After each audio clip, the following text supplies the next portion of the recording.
Vous le savez que la Masia, c'est l'un des meilleurs centres de formation au monde, voire le meilleur centre de formation au monde de manière générale pour certains. Et vous le savez, des Lamine Yamal, des Xavi Simons et d'autres joueurs ont été formés, les meilleurs joueurs au monde la plupart du temps. Et aujourd'hui, on va s'intéresser à 6 cracks, 6 ou 7 cracks importants à suivre la saison prochaine du côté du Barça. Donc on sait déjà que certains joueurs de la Masia vont déjà faire la pré-saison avec le Barça cet été avec Hansi Flick. Et aujourd'hui, on va s'intéresser à des joueurs comme ça qui sont très intéressants, qui ont été vraiment intéressants la saison dernière ou il y a quelques années, qui ont un énorme potentiel, qui peuvent vraiment exploser aux yeux de l'Espagne, aux yeux de la Catalogne et aux yeux du Barça de manière générale. Salut à tous et j'espère que tout serait bien. Aujourd'hui de vidéo, tout simplement, on va s'intéresser à 6 cracks à absolument surveiller la saison prochaine du côté de la Masia. Sur ce, n'hésitez pas à vous abonner et à liker.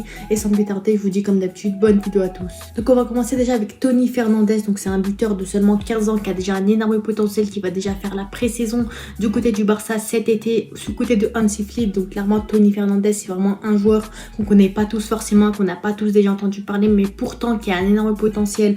Encore une fois, donc lui il va faire la pré-saison avec le Barça. De base, il joue avec le Barça U18, donc voilà, avec l'Espagne également U17. Donc c'est un joueur déjà international à seulement 15 ans, qui est surclassé également, seulement 15 ans. Il joue avec les U18, donc clairement c'est un joueur précoce qui a un énorme potentiel. Encore une fois, il est buteur principalement, mais il peut dépanner. Il est assez polyvalent, milieu offensif et il est droit, mais son vrai poste, c'est le poste de buteur. C'est là où il s'est fait connaître, c'est là où il a tout explosé, tout rayonné. Donc clairement c'est un joueur avec un énorme potentiel. On sait que Marc Guiu, notamment, il a rejoint Chelsea récemment pour 6 millions d'euros. C'est un buteur prometteur du côté du Barça, mais là c'est Tony Fernandez qui vient le remplacer à la Masia, qui reste également très intéressant avec un énorme potentiel, qui est bien plus jeune, qui est gaucher également avec un profil assez rare. Donc clairement Tony Fernandez c'est également un joueur à surveiller. Donc lui, cette saison c'est 21 matchs pour 9 buts marqués, dont 16 titularisations. Donc clairement c'est un joueur qui est bon devant les buts, qui est vraiment très efficace devant les buts, qui est intéressant, qui a une bonne finition. Donc clairement Tony Fernandez c'est un joueur à surveiller, bien entendu.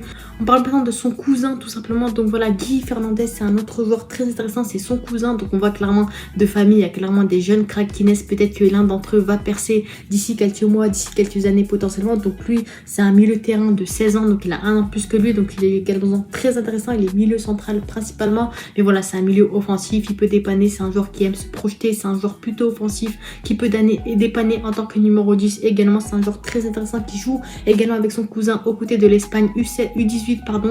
Donc voilà, c'est un joueur également surclassé, qui est très intéressant, qui a un énorme potentiel encore une fois. Donc voilà, lui il a également battu un record en étant le plus jeune joueur à seulement 15 ans à avoir joué avec le Barça Athletic. Donc clairement c'est un joueur qui est très précoce, qui a un énorme potentiel. Il est vu comme étant un petit peu un Lamine Yamal comme on le dirait. Donc voilà, c'est un très jeune joueur qui joue déjà avec les grands, qui est déjà dans la cour des grands. Donc clairement Guy Fernandez c'est également un joueur à surveiller. Donc voilà, lui il a de grandes qualités physiques, il est grand, c'est un joueur plutôt costaud on va dire en défense, qui est vraiment solide, qui se fait pas passer en 1 contre 1 en duel. Donc clairement Guy Fernandez c'est également un joueur à surveiller. C'est un bon relayeur, on va dire. C'est pas un joueur très offensif, voilà, c'est un joueur offensif, il est quand même très bon physiquement, il se fait pas passer facilement, il se prend pas des coups d'épaule facilement. Donc voilà, c'est pas un fragile comme on dirait, c'est un joueur qui vraiment est solide sur ses appuis, qui est très bon, qui vraiment projette très bien le jeu en attaque. Donc clairement Guy Fernandez c'est également un joueur à surveiller. Voici maintenant un joueur dont je pense que vous connaissez tous, hein. C'est un joueur un peu plus connu par rapport aux deux Fernandez qu'on a pu voir, c'est bien sûr Noah Darvish. C'est un joueur très intéressant, milieu offensif de seulement 17 ans, qui a rejoint en provenance du Fribourg le Barça la saison dernière. Donc clairement c'est un joueur très intéressant, qui est vu comme étant l'un des plus grands prospects à l'heure actuelle à la Masia. C'est un joueur qui est vraiment très bon, international allemand bien entendu. Donc voilà, il est milieu offensif principalement, on l'a vu au cours du temps qu'il a dépanné sur l'aile droite en tant que milieu central. C'est plutôt un joueur polyvalent, mais qui a plus le profil d'un milieu offensif. C'est un joueur très intéressant. Donc lui il joue avec l'Allemagne U18, donc voilà, c'est déjà international, il est capitaine de sa sélection. C'est vraiment un joueur qui est solide, qui est perspicace, qui est intéressant. On a des plus grands prospects à l'heure actuelle de sa génération en Allemagne. Donc clairement c'est un joueur très intéressant. Donc lui il est gaucher, donc c'est un profil assez intéressant. Et en plus de ça, ce qui est intéressant, c'est que Hansi Flick l'a connu dans les jeunes catégories de l'Allemagne, il l'a entraîné, il le connaît, il connaît son profil. Donc clairement Noah Darvish pourrait peut-être profiter de ça pour avoir du temps de jeu potentiellement la saison prochaine avec le Barça. On connaît la connexion entre les deux Allemands, entre Flick, entre Noah Darvish. Je pense que vraiment il pourra avoir du temps de jeu. Malheureusement, voilà, à l'heure actuelle il n'a pas vraiment rayonné, explosé aux yeux de la Masia. Il est pas vraiment, ses performances ne sont pas rayonnantes non plus, mais pourtant c'est un joueur très intéressant encore une fois. Donc lui c'est vraiment un joueur, voilà, ça a été un peu compliqué cette saison parce qu'il n'a pas eu beaucoup de temps de jeu. Et voilà, il me semble qu'en novembre-décembre il y a une grande compétition, la Coupe du Monde des jeunes. Donc lui il l'a joué, donc il n'a pas eu beaucoup de temps de jeu avec la Masia, avec l'Espagne, avec le Barça Athletic. Donc voilà, ça a été un peu compliqué cette saison, pas beaucoup de temps de jeu, on l'a pas beaucoup vu sur les terrains, mais en tout cas c'est un joueur qui a un gros potentiel, qui a été affiché comme étant l'un des plus grands prospects prospect à l'heure actuelle de l'Allemagne et de la Masia de manière générale. Donc lui c'est pas un joueur très rapide, c'est plus un milieu offensif, un numéro 10 créatif qui est intéressant, qui sait envoyer les bons ballons, qui sait dribbler, qui a vraiment une bonne balle au pied, personne ne peut lui enlever le ballon au pied. Donc clairement c'est un joueur entre guillemets, pour caricaturer, un profil comme Messi qui ne court pas beaucoup, qui est pas très rapide mais qui pourtant a un très bon ballon au pied, qui est vraiment très intéressant de manière générale. En plus de ça c'est un joueur qui est plutôt grand de taille, ce qui est assez rare, c'est pas vraiment le même profil que Iniesta ou que Xavi comme à l'époque, mais en tout cas c'est un joueur qui est grand, qui se faufile pas vraiment dans les petits espaces, mais qui se relaye dans les longues lignes, qui cherche les longues lignes, les grands espaces on va dire pour se projeter. Donc voilà, c'est plutôt un joueur de ce style. C'est un joueur également très agile malgré sa taille, hein, malgré sa grande taille. Il a un profil assez compliqué, on va pas se le cacher, pour l'adapter justement dans le style de jeu du Barça. On sait que le Barça, comme à l'époque, l'histoire du Barça c'est les Xavi, les Iniesta, les Messi, les joueurs de petite taille qui savent se faufiler dans les petits espaces, mais lui c'est un peu compliqué, c'est pas vraiment le même style de jeu, c'est pas un Ferman Lopez, c'est pas un Pedri, c'est un joueur un peu différent. C'est pour ça que pour moi c'est un peu compliqué de l'adapter au style de jeu du Barça, mais pourtant c'est un joueur avec un énorme potentiel malgré sa taille, malgré ses qualités assez différentes. C'est un joueur qui a vraiment de belles qualités, qui a un grand avenir vraiment du côté du Barça. Il a une très bonne touche de balle également, donc voilà, il a une très bonne prise d'information, donc on peut le considérer entre guillemets comme un Thomas Müller du côté de l'Allemagne. C'est un joueur qui a une très bonne prise d'information, qui fait les passes qu'il faut, qui fait vraiment ce qu'il faut, qui fait les bons choix sur le terrain, et pour moi ça c'est vraiment important. Certes c'est pas vraiment un profil qu'on a déjà trouvé du côté du Barça, mais c'est ce qui fait ses qualités. C'est un joueur typique, un joueur original on va dire, qui peut être également très intéressant. On passe maintenant à Unai Hernandez. C'est un joueur lui qui est un peu moins connu, mais qui a vraiment la cote du côté de la Masia, qui est également très intéressant. Donc lui il a 19 ans, c'est un milieu central, milieu offensif, et il est gauche, principalement milieu central. Il est assez polyvalent, mais il est principalement milieu central bien entendu. Donc voilà, lui il joue au Barça Athletic comme la plupart des joueurs dans cette vidéo, hein. Donc voilà, il joue avec l'Espagne U19, c'est un très bon tireur de coups de pied arrêtés, il joue dans les petits espaces. Donc pour moi ça c'est très intéressant. De nos jours c'est un peu compliqué de trouver des jeunes joueurs qui savent tirer les coups de pied arrêtés, c'est plus vraiment retrouvé, mais en tout cas lui c'est un joueur, c'est sa caractéristique, c'est qu'il sait tirer les coups de pied arrêtés, les coups francs, les corners, c'est pour lui. Donc clairement ça peut être un joueur intéressant pour l'avenir du Barça potentiellement. Donc voilà, il a un profil similaire à celui de Pedri, c'est un numéro 10 intéressant, créatif, qui fait les bonnes passes qu'il faut, comme un Iniesta, Pedri on va dire, qui a une bonne passe, un bon style de passe qui peut être intéressant également. Donc lui il a été formé principalement à Girona, donc voilà, en Espagne. Il a rejoint la Masia récemment. Donc clairement Unai Hernandez c'est un jeune prospect très intéressant du côté du Barça, milieu central, même profil que Pedri. Donc clairement si on peut former un deuxième Pedri, moi je dis pas non clairement. Donc voilà, à mon avis ça peut être vraiment également très intéressant. On passe maintenant à Pau Prime. Donc lui c'est un joueur que tout le monde connaît. Si on connaît la Masia, on connaît Pau Prime, le fameux milieu défensif de 18 ans, vu comme étant le futur Busquets potentiellement du côté du Barça. Pau Prime, clairement pour moi c'est un joueur à surveiller, très précoce, capitaine de l'Espagne U18. C'est un joueur très intéressant, très solide. Voilà, il joue au Barça Athletic à l'heure actuelle. Donc pour moi clairement Pau Prime, on va pas s'attarder là-dessus parce qu'on le connaît. Voilà, c'est un joueur très intéressant, qui a une bonne relance, qui est bon physiquement. Donc clairement Pau Prime c'est un joueur également à surveiller.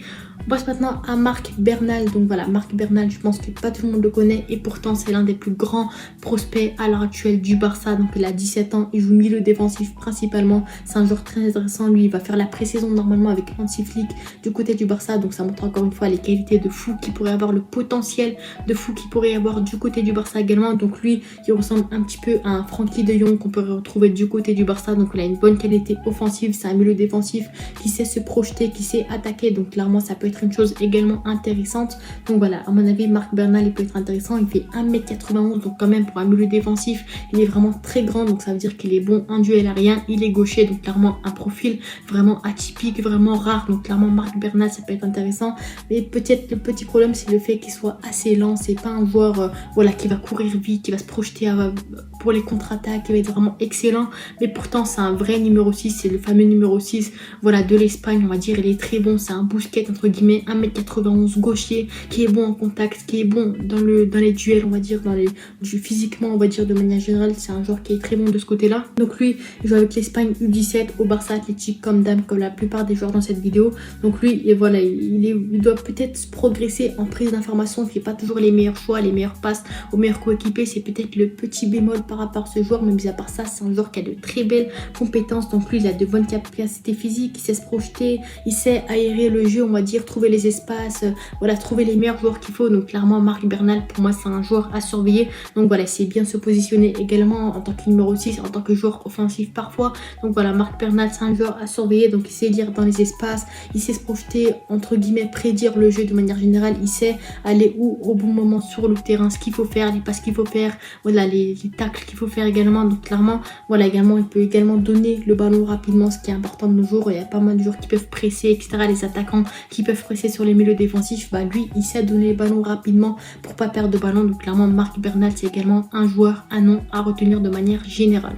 Et enfin, on finit avec un joueur plutôt connu du côté de la Masia, c'est Marc Casado, bien entendu. Clairement, Marc Casado, c'est un nom à retenir encore une fois. 20 ans, milieu défensif, principalement, il peut dépanner milieu central, milieu offensif, latéral droit. Donc voilà, on l'a plus vu latéral droit avec les problèmes qu'on a pu avoir cette saison avec le Barça, mais clairement, c'est principalement un pur numéro 6, un pur milieu défensif de manière générale. Donc lui, il a fait quelques apparitions avec le groupe pro, avec le Barça en fin de saison, que ce soit en Ligue des Champions, que ce soit en Liga. Ça a été un joueur qui a pu avoir quelques temps de jeu, comme des Hector Fort ou pas mal d'autres joueurs qui ont été intéressants, qui ont un grand avenir du côté du Barça. Donc clairement, c'est un joueur qui a un gros potentiel. C'est le capitaine actuel du Barça Athletic. C'est clairement c'est un joueur qui a des champs pour lui. Tout le monde vient pour lui, pour le Barça Athletic. C'est le joueur, on va dire, qui a le meilleur potentiel à l'heure actuelle du côté du Barça, du côté de la Masia. Donc clairement, Marc Casado, c'est un joueur également à surveiller. C'est l'un des meilleurs du Barça Athletic. Il a un énorme leadership. C'est vraiment un joueur, limite, il entraîne, limite, il coach avec l'entraîneur aussi, hein. Il donne des conseils aux joueurs. Voilà, c'est vraiment un capitaine à leadership parfait. Donc clairement, Marc Casado, c'est également un joueur à surveiller. Il a confiance en lui, ça c'est vraiment important de nos jours. Donc voilà, il fait jouer rapidement et il sait bien distribuer le ballon. Il joue rapidement, un petit peu comme Marc Bernal également. Il est plutôt bon dans les deux pieds, même si forcément c'est un droitier, mais il est entre guillemets ambidextre. Il sait décaler sur le pied gauche, sur le pied droit si jamais il y en a besoin. C'est un joueur très intéressant. Peut-être la chose à améliorer, c'est la prise de risque. On voit qu'il joue un peu trop simple, on va dire un peu trop facile. C'est pas le joueur qui va nous faire rêver devant notre télé, mais en tout cas, c'est vraiment le joueur qui est vraiment sûr, qui est fiable, on va dire, en tant que milieu défensif. C'est un joueur, une sorte de Rodri, on va dire. Donc voilà, clairement, Marc Casado, c'est un joueur à surveiller. Il a une très bonne lecture du jeu. Voilà, il est très bon en contre-pressing, il tacle, il fait des interceptions et contre les tirs. C'est vraiment ce joueur fiable en tant que numéro 6 qui est important du côté du Barça. Peut-être le futur successeur de Busquets, on va dire, potentiellement, j'espère en tout cas. Ça changera des Oriol Romeo ou des je sais pas qui là, mais en tout cas, pour moi, Marc Casado, c'est également un joueur à surveiller qui pourrait mériter du temps de jeu avec le Barça la saison prochaine. Potentiellement, il va faire la pré-saison avec le Barça normalement. Donc clairement, j'espère que Hansi Flick aura un bon avis sur ce joueur-là, parce que clairement, Marc Casado, c'est clairement un joueur à surveiller. Surtout le fait que le Barça n'est pas vraiment de vrais milieux défensifs, c'est un peu compliqué. On l'avait notamment qu'il a dépanné en tant que latéral droit la saison dernière. Donc clairement, Marc Casado, pour moi, c'est clairement un joueur à surveiller. Également, il a un bon positionnement, il sait où se placer quand il le faut. Donc clairement, pour moi, c'est un joueur à surveiller. Donc voilà, c'était les 6 cracks du Barça à surveiller pour la saison prochaine. Bien sûr, j'ai pas parlé de Michael Faye, de Hector Fort et des joueurs comme ça qui pour moi sont quasiment déjà confirmés et qui pour moi ont déjà le niveau du haut niveau professionnel, bien entendu. Donc voilà, sur ce, c'était As, n'hésitez pas à vous abonner et à liker. À la prochaine. Ciao.